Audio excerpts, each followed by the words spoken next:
Facebook, YouTube платформаларыбызга дагы сиздерге терс маанайдагы пикирлер, ошону менен бирге эле жылуу маанайдагы дагы пикирлер келүүдө.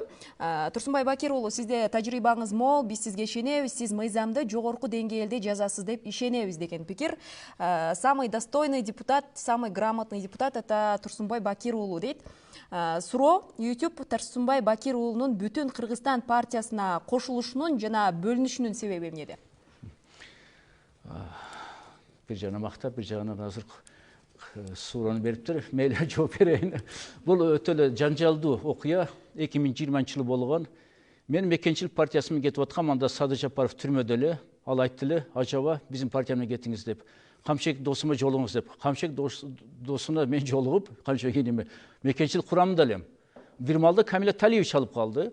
Ажеке каякта жүрөсүз дейт. Сиз Мадумаров издеп атат дейт. Анан 20 жолу чалдым деп Мадумаров чыкты. Мен айттым, инем, сен телефон мен билбесем, ким чалган билбесем, каякта мен кайра сага чалам деп. Келиңиз менин партияма дейт. Мен айттым, мен төлөй албайм акчаңы дедим. Жок, акча албайм дейт. Анан келгенде уже биякта башка оюн болуп кетти. Курултайда бекитилген тизмеде мен алдыңкы 20 элем. Курултай бүткөндөн кийин эртеси аппарат жетекчиси звонок кылып калды. Димухамед деген сонун жигит, алда чыгып кетти бүтүн Кыргызстандан. Ажеке тез келиңиз дейт. Списокти бурмалап атат дейт.